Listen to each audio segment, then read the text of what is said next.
this? Yeah. All right.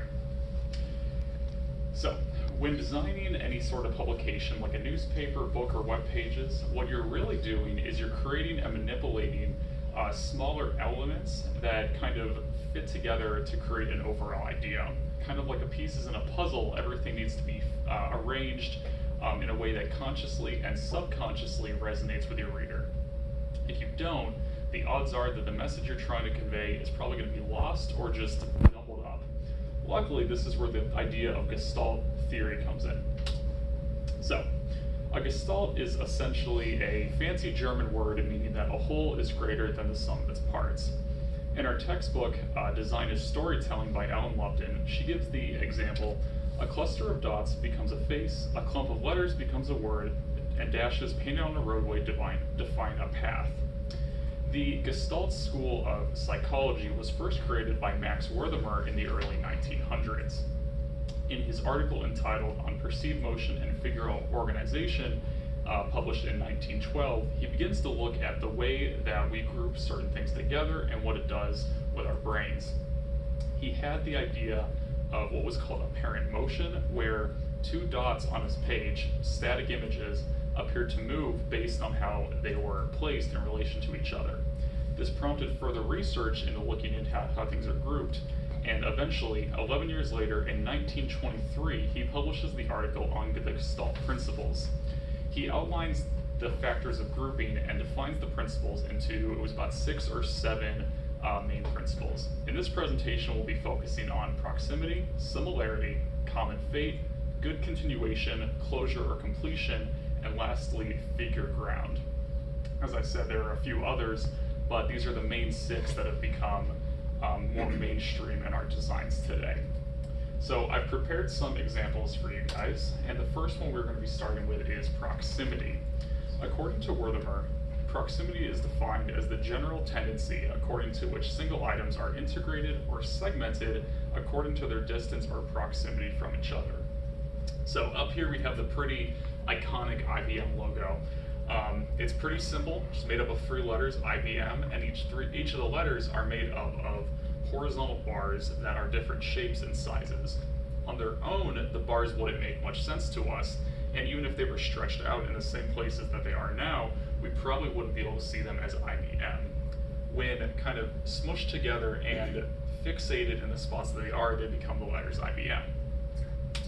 The next principle we have is similarity, which Wertheimer describes as the perceptual tendency to group items together according to their similarity from one another.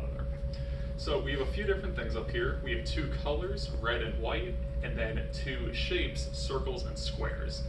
Now, according to the principle, we're most likely to group them either by color, horizontally, or by the shape, vertically. Also, psychologists Dwight Peterson and Marion Berryhill, in their article, The Gestalt Principle of Similarity Benefits Visual Working Memory, it pretty much does just that.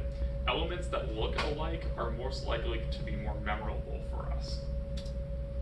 The next principle we have is common fate. Common fate is described by Wertheimer as the perceptual tendency to which stimulus objects change together in location or move together are grouped together. So this one's a little hard to explain in a static image, but I feel like this example does a pretty good job of it. We have 6 dots, and each of those dots has an arrow attached to it. 3 are pointing up, 3 are pointing down. If these dots were to move with respect to their arrow, we would group them together because they have the same common path or the same common fate. The next principle we have is the Gestalt principle of good continuation, which Wertheimer describes as the tendency that parts create coherent continuity are grouped together. So here we have some dots, and there's a few different ways that we could look at these dots. The first way is we could see them as just kind of wavy lines, 4 of them, that meet together at a midpoint, but we're more likely to see them as 2 wavy lines that intersect each other and cross paths. To show this even more, some of the dots have been turned red to show that we could group them kind of in a 90-degree angle, but we choose not to because it doesn't create a coherent path. The next one we have is the principle of closure, and Wertheimer describes closure as the perceptual tendency to unite incomplete or partially interrupted figures. So a pretty common example of closure is the logo for the World Wildlife Fund. We have kind of a minimalistic panda that isn't completely filled in. I'm sure everyone in this room has seen a panda before and can recognize this is a panda, even though it's missing some of its elements. We don't perceive it as an animal with a hole in its head because we're able to subconsciously fill in those gaps for ourselves. And the last one we have is the principle of figured ground. Figured ground is described as the tendency to distinguish a foreground from the background. This is kind of one of the most iconic examples of figured ground, which is the vase and the two faces. The foreground would be the black vase in the center, while the background is the two faces. We're able to see them and we're able to distinguish them in relation to the other. So the Gestalt principles are kind of fun to look at as kind of optical illusions, but they have a lot of important factors that go into play when publishing and designing. In their article, Inclusivity, Gestalt Principles, and Plain Language in Document Design, authors Jennifer Turner and Jessica Schomburg kind of talked about the ways that we can use the Gestalt principles in our documents.